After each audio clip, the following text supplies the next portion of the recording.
When power begins to move without restraint, something shifts in the air. Laws cease to protect and start to serve. That is exactly what we saw when Donald Trump celebrated a federal court's decision granting him the right to deploy the National Guard to any city in the country. He did not speak like a president who respects the limits of the Constitution, but like someone who had just been handed a new toy, a military power to use whenever and wherever he pleases, under the pretext that the nation is in danger. Trump looked at Portland, invented a city in flames, and used that image as an excuse. He claimed the place was burning, out of control, when everyone knew the reality was entirely different. The streets were not at war, the people were not in rebellion. But the rhetoric worked. All it took was one authoritative phrase for millions to believe America was on the brink of collapse.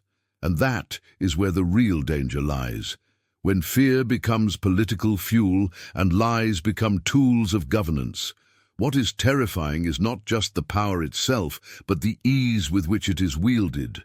The appeals court, composed of judges appointed by Trump himself, gave the green light. And with that, it opened a door that may never close again. When justice begins to act as an arm of government rather than a check on it, democracy ceases to be a system and becomes a performance. Everything appears legal, but nothing is legitimate. Trump claims he has the right to use the National Guard if he deems it necessary. But deeming is not a constitutional standard. That is not how a republic is governed. Troops are not sent into the streets because a president thinks there is a fire, when the only blaze is the one he ignites in his rhetoric. And yet, that is exactly what is happening. A dangerous mix of paranoia and power, sustained by a discourse that turns any dissent into a threat. The strategy is simple and ancient. Create chaos, declare yourself the only one capable of restoring order, and in the name of that order, crush any resistance. It is the script of every authoritarian government, now repackaged under the banner of patriotism, and the public, exhausted and misinformed, often applauds. Because those who are afraid seek security, even if the price is their own freedom. What is most striking is how this narrative holds. When journalists and experts point out that Portland was not in flames, the government responds with irony, contempt, and conspiracy theories. Truth has become irrelevant. What matters is the spectacle, the daily show of force, the image of a supreme commander willing to do whatever it takes. And for many, that is seductive, but there is one detail that cannot be ignored. Every power that grows in the shadow of fear eventually turns against those who fed it. The precedent set now will not be used only against political enemies, but against any citizen who dares to question the official version of events. The government that claims to protect the people is laying the groundwork to control them. And amid all this, America, that same America proud of its freedom, slowly drifts toward a model where obedience is valued over debate, where the president's word carries more weight than the Constitution. And when that happens, when fear replaces reason and power becomes its own argument, democracy is already in danger, even if it still appears intact. When a country's president begins to act as if reality were a mere stage play, the danger lies not only in his words, but in the reaction of the institutions meant to contain him. The case of the federal court's decision granting Trump the power to deploy the National Guard is the exact portrait of this institutional collapse. The problem is not just legal, it is moral.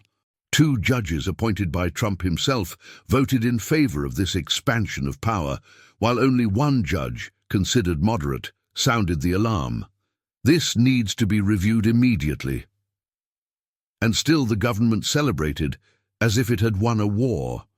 But what war? Against whom? Against the people themselves. The decision was based on a flimsy and dangerous argument that the president has the authority to act in the face of disturbances, even if those disturbances exist only in his mind. Portland was the example. No rebellion, no fire, no social collapse. Just a fabricated narrative to justify a show of force. And it was this narrative that the court accepted as valid.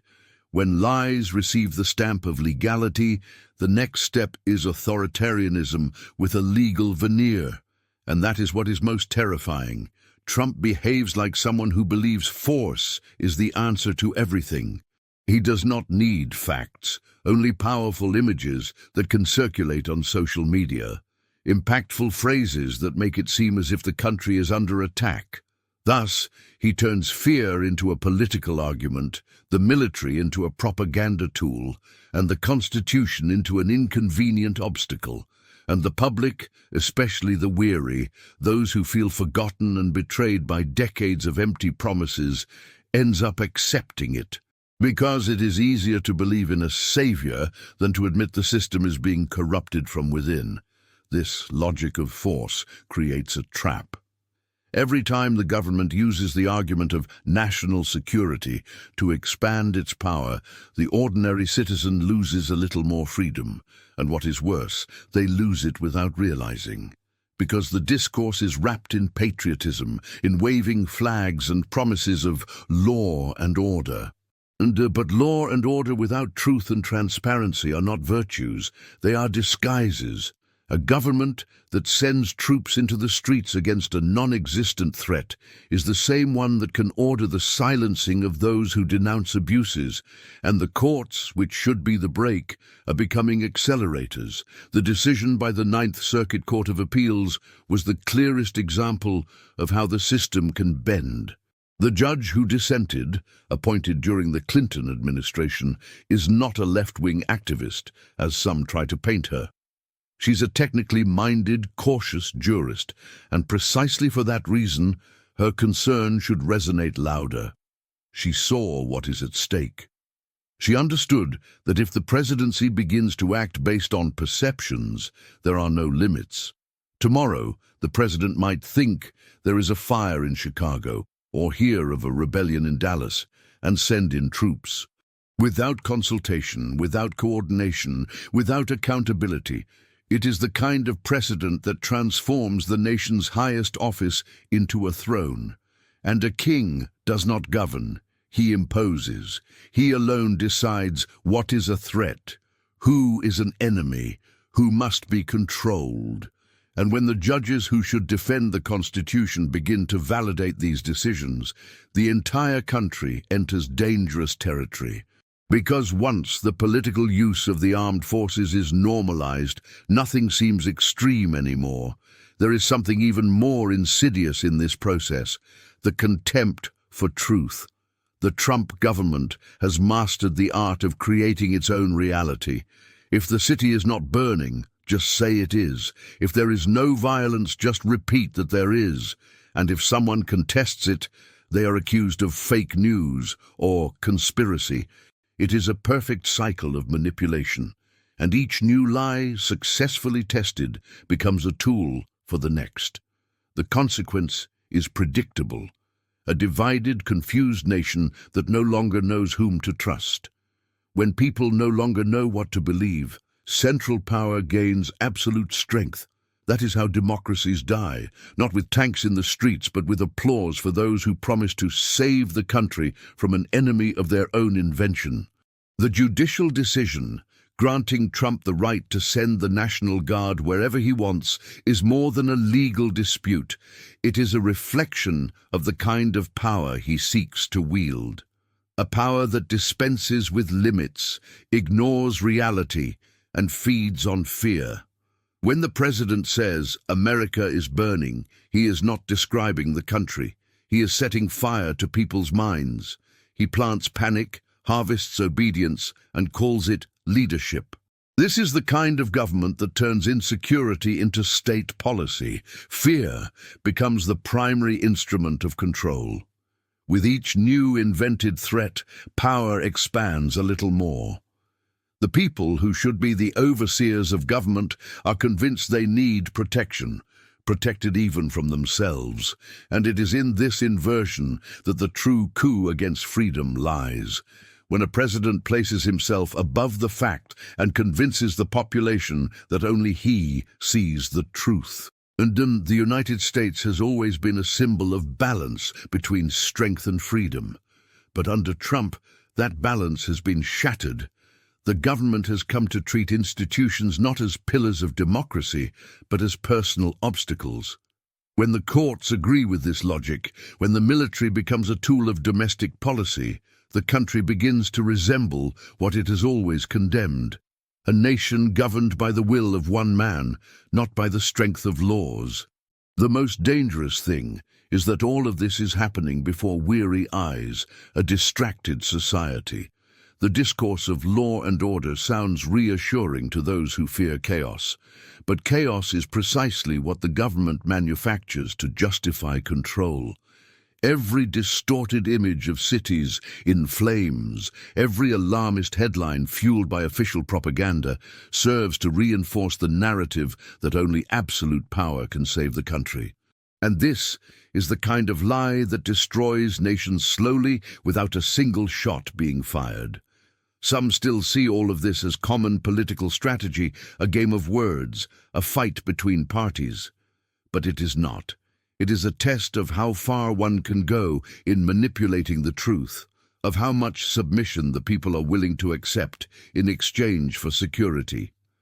And if the result of this test is favorable to power, the next step will come with more audacity, more repression, and less shame. Because every authoritarianism begins with small concessions. A government's gravest mistake is not lying, it is making the people disbelieve everything. When lies become routine, truth loses its value. And when truth loses its value, the citizen loses their bearings. That is how absolute power takes hold, not through brute force, but through permanent confusion. And that is exactly what the Trump government has been cultivating. A country where no one is quite sure what is real, but everyone feels fear. The president who promises to protect America is the same one who puts it in danger. He destroys trust in institutions, undermines the credibility of the press, and turns judges into soldiers for his personal agenda. And he does all of this in the name of a patriotism that serves him more than the nation. It is a staged patriotism, performed with flags and anthems, but empty of any commitment to truth. If American democracy still exists, it is because part of the country still resists. Judges, journalists, ordinary citizens who refuse to accept that power can rewrite reality. But time is passing, and each decision like this, each judicial victory based on fantasy, pushes the frontier of freedom a little further back. The future of a nation is not decided only at the ballot box. It is also decided in how the country reacts when power begins to lie shamelessly. And now, faced with a government that uses force to impose fictions, silence is complicity. The danger is not just what Trump does, but what the country accepts in the name of order. Because when fear rules and truth is silenced, freedom is no longer a right.